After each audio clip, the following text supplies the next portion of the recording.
Today we're going to talk about teenagers and money. Well, not the complete money management skill kind of things, because that would take a very long video, but a very narrow one. So in order for us to explain what we are going through, let's use some scenario so that you can understand it. Okay, sometimes our teenager will have their birthdays, and what happens? Well, the grandparents or the uncles or the aunties, so instead of buying them a birthday present, so what do? They will give them cash, money, right? And not only that, during Christmas, they will do the same thing. So instead of buying a Christmas present to put underneath the Christmas tree, they will give them money, cash. So this video is really about how we as parents help our teenage child manage their money in terms of saving, investing, and also to a certain extent, spend those money.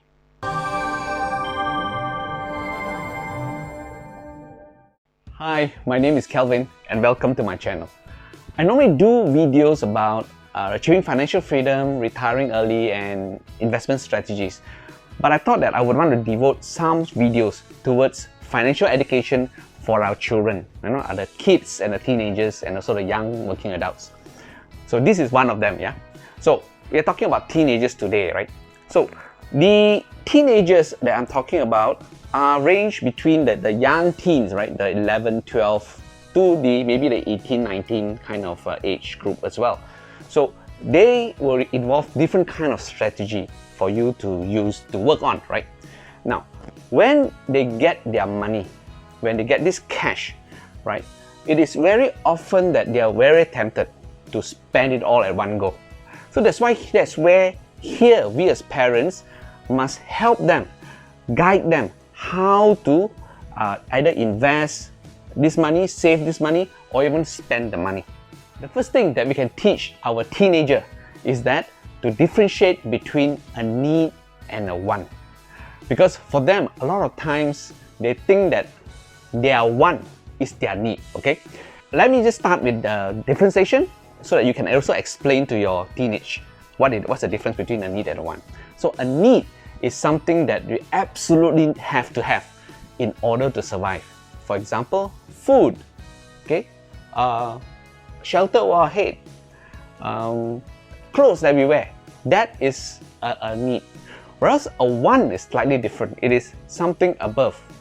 Like I give an example so that you know what I'm trying to say. When you want to, talking about shelter, right? A normal house is a need. But what is a want? A want is a big mansion with a swimming pool. That is a want, okay? Or for that matter, talking about going to work, right? Just driving in a normal car, just going to work. But that's a need. Whereas a want would be, I want to go to work in a Ferrari, in a Mercedes-Benz, brand new one. That is a want. So this is the thing that you can use to explain to your teenage child what is the difference between a need and a want.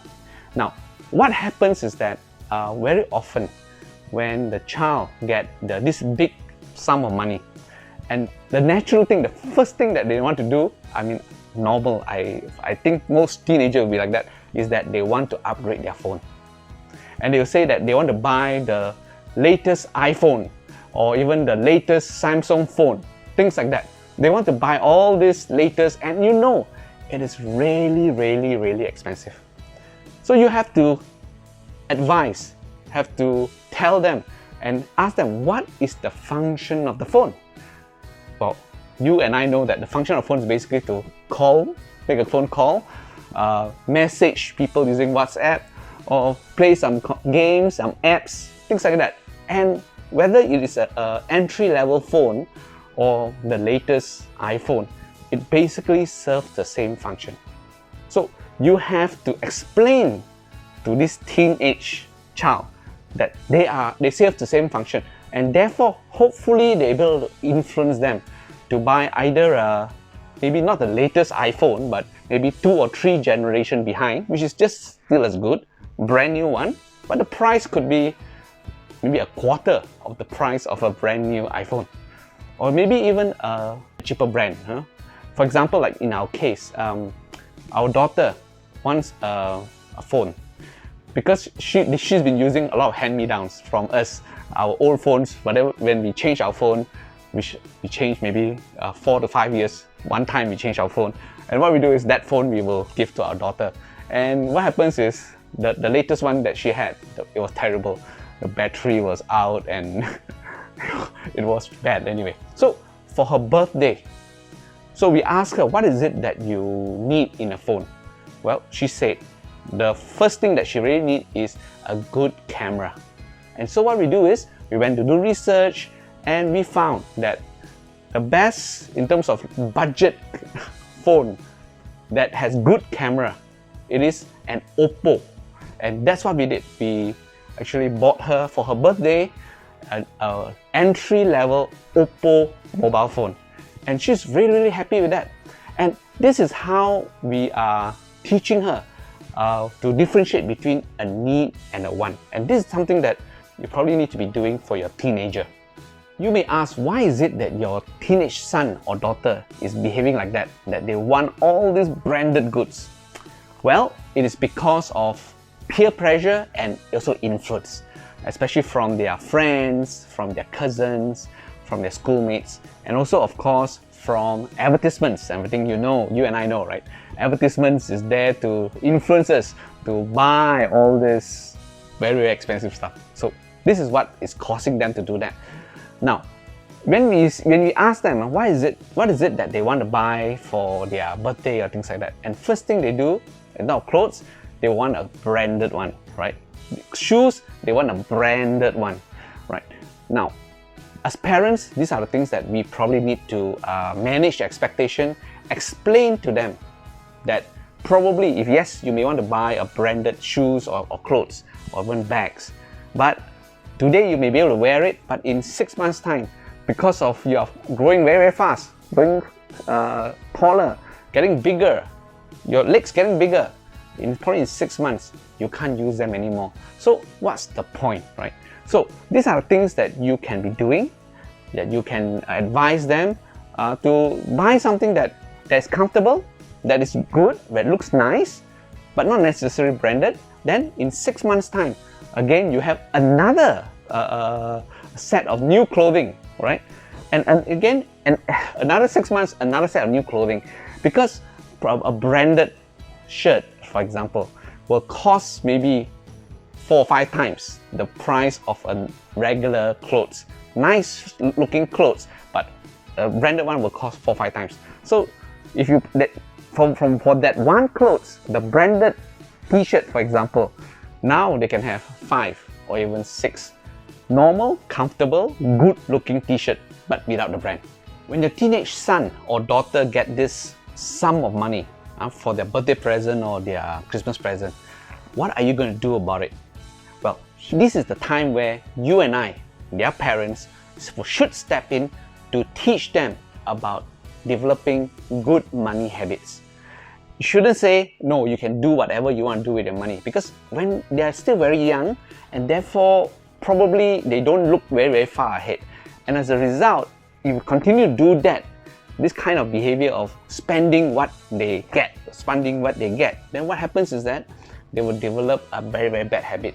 And as a result, when they grow older, they will be struggling with money. And this is not what we as parents should teach our children.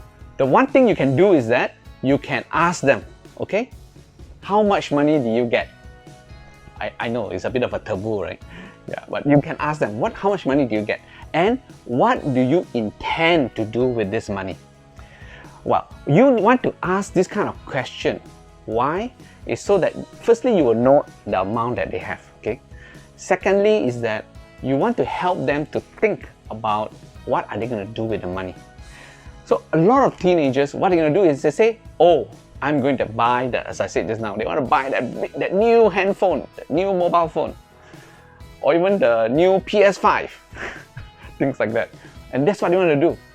And here's where we as parents must step in and work with them so that they can develop good money habits, okay?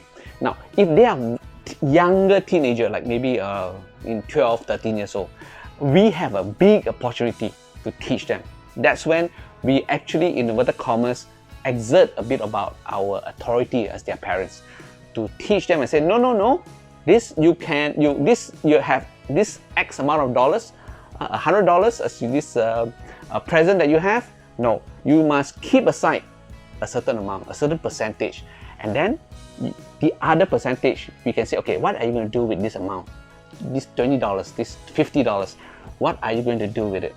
And then help them think through what is a good way in terms of spending this money, something that's good for them. If they are younger, that's when you have an opportunity to influence them to do this. Again, I said, if every now and then you are able to do that, over time, this will become a money habit that they will develop. However, if they are older, maybe 16, 18, something like that, it will be tougher. That's why it's very important for us to start this financial education when they are very, very young. If possible, even at 4 or 5 years old, we already have started this kind of financial education. Like say for example, in the case for myself, right? What I do is for our daughter, at a very young age, we already started to talk about money so that she understands money, right? And where do we do it? We do it at the dinner table, okay? During the meal times, we'll talk about money, we'll talk about in terms of expenses, income, things like that. And of course, the other day, we even talk about inflation. And things that we talk about money at the dinner table. Why? It's so that it's a relaxed situation, and it's just like as if I'm talking to my wife, and she will hear it. She will hear what I'm saying, and slowly that she will be absorbing all this kind of information. And therefore, you should be doing that at the dinner table. Talk about money, talk about investment, talk about, like for us, we also talk about cryptocurrency and things like that. So these are the things that you can do as a way of introducing them to how to manage their money. I have also made another video on the same topic about these birthday gifts in terms of money, but it is for kids, children that is below 12 years old, and that video is right here. Okay, now watch that video later so that we can continue on with our video about how to help our teenage child to manage this big sum of money, okay? Coming back to the time where they receive this money, right? Now, what you can do is that you can help them to tell them that you must put aside this money and into 3 portions. Well, 2 or maybe 3, depending on what you want to do. This, because the third one is actually optional, something that you want to do, you do. Yeah? So now, for the sake of this video, I will say 3 first. Okay, now put into 3 portions. The first portion is to keep aside for saving. Okay, saving. That's very important, because if you don't teach them now, you know what happens? Next time when they get their bonus, when they get their salary, immediately everything will be spent. So we don't want that, right? So we want to say, now we want to put aside money for saving, okay? So put some money away for saving. And then, because it is their birthday, it's Christmas, then I say, okay, you can also, the second part of it, you can also keep aside to buy things. Buy something that they really like. Again, I said, it is good that we guide them what kind of things to buy, and not some kind of rubbish kind of thing, but you must guide them, okay? Now, so these are the things that you can do. So savings, and also in the area of buying what things, okay? The third part, I said this is optional, something that maybe you like to do or don't like to do, is up to you, is that to set aside part of that money for charity, okay?